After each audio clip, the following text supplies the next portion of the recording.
തമിഴകത്ത് തെരഞ്ഞെടുപ്പിന് ഇനിയും സമയം ശേഷിക്കുന്നുണ്ട് എങ്കിലും തമിഴിന്റെ രാഷ്ട്രീയ ഭൂമികയിൽ തന്ത്രങ്ങളും കുതന്ത്രങ്ങളും അണിയറ നീക്കങ്ങളും സജീവമാകുകയാണ്.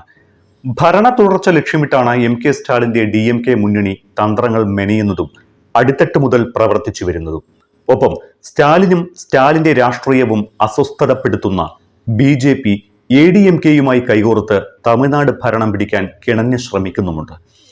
ഇക്കുറി തെരഞ്ഞെടുപ്പ് രാഷ്ട്രീയത്തിലേക്ക് കന്നിച്ചുവട് വയ്ക്കുന്ന വിജയിയുടെ തമിഴക വെട്രിക്കഴകം ഡി.എം.കെക്കും ബി.ജെ.പിക്കും തങ്ങൾ ബദലാകുമെന്ന പ്രഖ്യാപനം നടത്തിയിട്ടുമുണ്ട്. അതേസമയം ഏത് വിധേനയും അധികാരം ലക്ഷ്യമിടുന്ന ബി.ജെ.പി കേരളത്തിലും മറ്റിടങ്ങളിലും പരീക്ഷിച്ച വോട്ടുകൊള്ള തമിഴ്നാട്ടിലും നടപ്പാക്കുമോ എന്ന് ആശങ്കപ്പെടുന്നവരുമുണ്ട്. കാര്യങ്ങൾ അനുകൂലമായ രീതിയിൽ മുന്നോട്ടു പോയാൽ സ്റ്റാലിന് ഭരണ തുടർച്ചയ്ക്ക് വലിയ പ്രയാസമൊന്നും ഉണ്ടാവില്ല എന്നാണ് വിലയിരുത്തൽ. തമിഴ്നാട്ടിൽ വൈകാരികത സൃഷ്ടിച്ച ഒട്ടേറെ വിവാദങ്ങളിൽ ശക്തമായ നിലപാടെടുത്ത സ്റ്റാലിന് ഒരു ദേശീയ നേതാവ് എന്ന ഇമേജ് ഉണ്ട്. ഒപ്പം ഈ നിലപാടുകൾ തമിഴ് ജനത വൈകാരികമായി എടുക്കുക കൂടി ചെയ്താൽ കാര്യങ്ങൾ അനായാസമാകും. കേന്ദ്ര സർക്കാരിന്റെ ദേശീയ വിദ്യാഭ്യാസ നയത്തിന് വിഭിന്നമായി തമിഴ്നാടിനു വേണ്ടി പുതുതായി രൂപകൽപ്പന ചെയ്ത സംസ്ഥാന സ്കൂൾ വിദ്യാഭ്യാസ നയം, ഹിന്ദി അടിച്ചേൽപ്പിക്കലിനെതിരായ ഭാഷാ സമരം, തമിഴ്നാടിന്റെ അവകാശ സംരക്ഷണത്തിന് കേന്ദ്ര സർക്കാരിനെതിരെ നയിച്ച സമരങ്ങൾ എന്നിവയെല്ലാം സ്റ്റാലിനിലെ ദേശീയ നേതാവിനെ ഉടച്ചു വാർത്തിട്ടുണ്ട്. ഇവയെല്ലാം തമിഴ് ജനത ഏറ്റെടുക്കുകയും ചെയ്തു.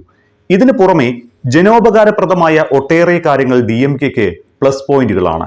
വീട്ടമ്മമാർക്കായുള്ള 1000 രൂപ സാമ്പത്തിക സഹായം, സ്ത്രീകൾക്ക് സൗജന്യ ബസ് യാത്ര, സർക്കാർ എയ്ഡഡ് സ്കൂളുകൾക്കുള്ള പ്രഭാത ഭക്ഷണ പദ്ധതികൾ എന്നിവയെല്ലാം ജനപ്രീതി പിടിച്ചുപറ്റി.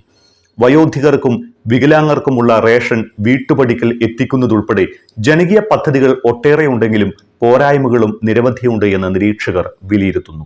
കസ്റ്റഡി മരണം ഉൾപ്പെടെയുള്ള ക്രമസമാധാന പ്രശ്നങ്ങൾ, ദുരഭിമാന കൊലകൾ, ജാതി കുറ്റകൃത്യങ്ങൾ എന്നിവ സർക്കാരിന്റെ പോരായ്മയായി കണക്കാക്കുന്നുണ്ട്.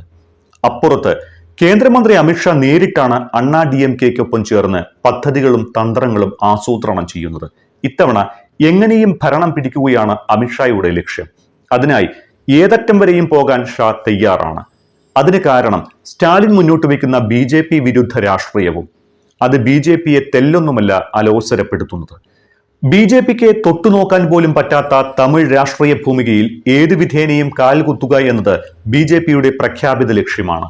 അതുകൊണ്ട് തന്നെ പ്രധാനമന്ത്രി നരേന്ദ്രമോദിയും അമിത്ഷായും കിട്ടുന്ന സന്ദർഭങ്ങളിലൊക്കെ തമിഴകത്ത് സന്ദർശനം നടത്തുന്നുണ്ട്. പക്ഷേ ബി.ജെ.പിയുമായുള്ള ഈ അണ്ണാ ഡി.എം.കെ കൂട്ടുകെട്ട് ഡി.എം.കെക്ക് ഗുണം ചെയ്യുമോ എന്നും പറയാനൊക്കില്ല. പ്രധാന കാരണം ബി.ജെ.പി ബാന്ധവത്തിൽ അണ്ണാ ഡി.എം.കെക്കുള്ളിൽ പുകയുന്ന അതൃപ്തി തന്നെയാണ്. ഈ അസംതൃപ്തിയാണ് പാർട്ടിയുടെ മുൻ രാജ്യസഭാംഗവും മുൻ മന്ത്രിയും അടക്കമുള്ള നേതാക്കളെ ഡി.എം.കെ പാളയത്തിൽ എത്തിച്ചത്. എ.ഡി.എം.കെയുടെ മുൻ രാജ്യസഭാംഗവും സംഘടനാ സെക്രട്ടറിയുമായ വി മൈത്രേയൻ, മുൻ മന്ത്രി അൻവർ രാജ തുടങ്ങിയവരാണ് അടുത്തിടെ പാർട്ടി വിട്ടത്. തെരഞ്ഞെടുപ്പിൽ പാർട്ടി തോൽക്കുകൂടി ചെയ്താൽ അണ്ണാ ഡി.എം.കെയിൽ അതിരൂക്ഷമായ പൊട്ടിത്തെറി നടക്കുകയും ചെയ്യും. അതുകൊണ്ട് തന്നെ വളരെ കരുതലോടെയാണ് party general secretary Edappadi Palaniswami മുന്നോട്ട് നീങ്ങുന്നത്. പളനിസ്വാമിക്ക് ഈ തെരഞ്ഞെടുപ്പ് നിർണായകമാകുന്നതും അവിടെയാണ്. പനീർശെൽവവും ശശികലയും അടക്കമുള്ള പാർട്ടിക്ക് പുറത്തുള്ളവരെ കൂടി കൂട്ടിയിണക്കാനാണ് പളനിസ്വാമി ബസ്സിൽ സംസ്ഥാന പര്യടനത്തിന് ഇറങ്ങിയിട്ടുള്ളത്. ഒപ്പം മറ്റു കക്ഷികളെയും ഒപ്പം ചേർക്കണം.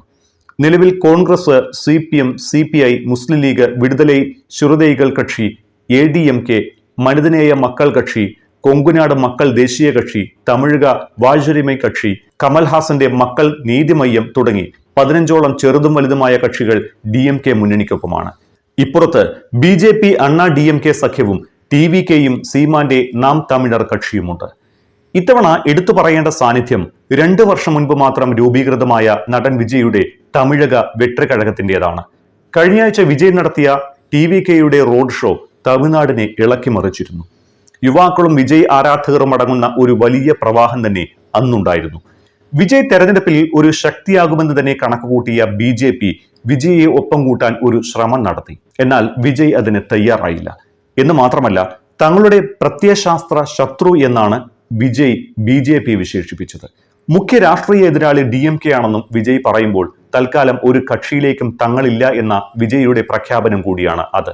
റോഡ് ഷോയിലേക്ക് വിജയ്ക്കൊപ്പം ഒഴുകിയെത്തിയ ജനപ്രവാഹം മുഴുവൻ വോട്ടായില്ലെങ്കിലും ഒരു നിശ്ചിത ശതമാനം വോട്ട് പിടിക്കുമെന്ന കണക്ക് കൂട്ടലിലാണ് അവരെ കൂടി ഒപ്പം ചേർത്താൽ സ്റ്റാലിനെ തടയിടാമെന്ന് ബി.ജെ.പി മോഹിച്ചത്. അതേസമയം പിന്തുണ നൽകില്ലെന്ന് പറഞ്ഞതിനൊപ്പം അണ്ണാ ഡി എം കെയോ ബി ജെ പിയോ തങ്ങൾക്ക് തെരഞ്ഞെടുപ്പിൽ വെല്ലുവിളിയാകില്ല എന്ന പ്രഖ്യാപനവും വിജയ് നടത്തിയിട്ടുണ്ട്. ടി വി കെയും ഡി എം കെയും തമ്മിലായിരിക്കും മുഖ്യ മത്സരമെന്നാണ് അദ്ദേഹം പറയുന്നത്. ഡി എം കെ സഖ്യത്തിന് ലഭിക്കുമായിരുന്ന ന്യൂനപക്ഷ വോട്ടുകളിൽ നിശ്ചിത ശതമാനം ടി വി കെ പിടിക്കുമെന്ന് എൻ ഡി എ നേതൃത്വം കരുതുമ്പോൾ അണ്ണാ ഡി എം കെയിൽ നിന്ന് വോട്ട് ചോർച്ച ഉണ്ടാകുമെന്നാണ് ടി വി കെയുടെ പ്രതീക്ഷ. കൂട്ടുകുടുംബ വ്യവസ്ഥിതിയിൽ എല്ലാവരെയും ഒരുപോലെ ചേർത്ത് പിടിക്കുന്ന വല്യേട്ടനാണ് സ്റ്റാലിൻ എന്ന ചിത്രമുണ്ട് എങ്കിലും മുന്നണിയിലെ പല ഘടകകക്ഷികളും അകമേ മുറുമുറുപ്പുള്ളവരാണ്. എല്ലാവരെയും ചേർത്ത് പിടിച്ച് തെരഞ്ഞെടുപ്പിൽ മത്സരിക്കുമെങ്കിലും ഡി എം കെക്കോ അണ്ണാ ഡി എം കെക്കോ അധികാരം പങ്കിടുന്ന പതിവില്ല. കേരളത്തിലെ പോലെ തമിഴ്നാട്ടിലും എല്ലാ ഘടകകക്ഷികൾക്കും മന്ത്രിസഭയിൽ പ്രാതിനിധ്യം വേണമെന്ന ആവശ്യം ഡി എം കെയിൽ ശക്തമായിട്ട് ഏറെയായി. ആദ്യം ദളിത് നേതാവ് തിരുമാവളൻ നയിക്കുന്ന വിടുതലൈ ചിറുതൈകൾ കക്ഷിയും ഇപ്പോൾ കോൺഗ്രസ് സംസ്ഥാന നേതാവ് തിരുച്ചി വേലുച്ചാമിയും ഇക്കാര്യം ഉന്നയിച്ചിട്ടുണ്ട്. വേലുച്ചാമിയാകട്ടെ തന്റെ അഭിപ്രായം പരസ്യമായി തന്നെ പറയുകയും ചെയ്തു.